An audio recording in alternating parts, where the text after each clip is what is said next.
I'll do gratitude for the things that I want as if I already have them, my goals. And I sometimes get emotional being grateful for things I don't even have yet. And I may have lost a couple of you analytical ones on that, but this is how I had 50 million to lose and how I got it back. So I will tell you, ignore it at your peril because it freaking works, okay? One of the things I do at my events is a gratitude exercise, and gratitude is the most important foundational emotion we have. It makes us stronger when we face adversity. It strengthens our immune system, makes our heart stronger, lowers our blood pressure, brings us closer to our spirituality.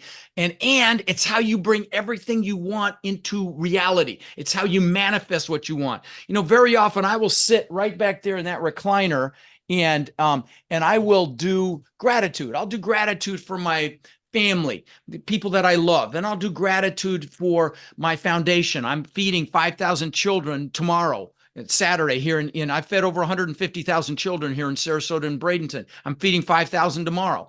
And I'll do gratitude for my foundation for that. I'll do gratitude for my students and their incredible success. And then I'll do gratitude for the things that I want as if I already have them, my goals. And I sometimes get emotional being grateful for things I don't even have yet. And I may have lost a couple of you analytical ones on that, but this is how I had 50 million to lose and how I got it back. So I will tell you, ignore it at your peril because it freaking works, okay? But anyway, gratitude is incredibly powerful to attract what you want into your life. The last piece I'll talk about kind of ties into what I'm doing tomorrow, feeding kids. You know, for 20 years, I lived in Denver, but I knew I wanted to live on the beach. And so I manifested this incredible mansion on the beach, 10,000 square foot mansion I built. And it had the beach on one side, my boat's on the back side. It was called a Gulf to Bay. It was like a slice through an island. I mean, this place was magnificent. Had a giant waterfall from the second floor balcony into the pool. You had to walk through the waterfall to get to the pool. Pool was in magazines. Big spiral staircase up to the middle, wine cellar, elevator. On the second floor, I had aquariums built around the spiral staircase. It cost me almost 200 grand. So this gives you an idea of the house. 2 months after I moved into this place, this magnificent home. I worked for it for 20 years. 2 months after I moved in, I'm floating in the pool at night. And I'm looking up at this testament to my ego, because that's really what it was. It was to freaking prove to the world I was good enough. No more asking myself, how can I show them I'm good enough? If that didn't prove it, I don't know what the hell would. So, that was to prove it.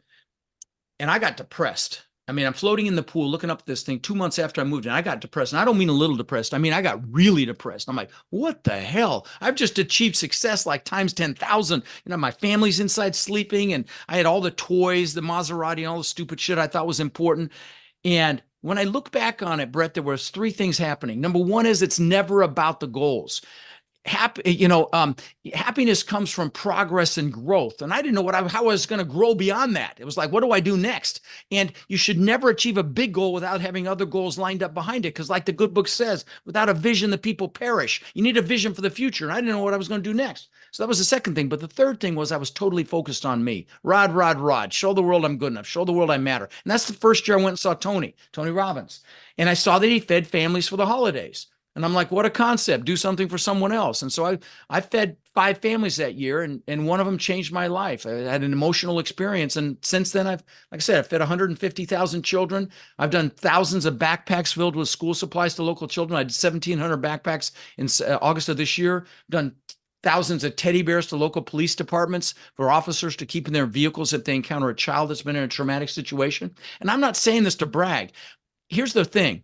In our society, we've been taught to believe that you have to achieve to be happy. Like if you haven't achieved, you're not going to be happy. And I will tell you, Tony Robbins calls it the science of achievement versus the art of fulfillment. How achievement really is a science. And, it really is. I mean, if you want to learn multifamily, get your butt to my boot camp. I'll give you the blueprint. You just got to go do it. But fulfillment is an art. So the science of achievement versus the art of fulfillment. So achievement's a science, but fulfillment's an art. You got to figure out what juices you. For me, it's kids. Maybe for you, it's the environment or animals or the elderly, whatever it is. Give back right now, and you'll be fulfilled.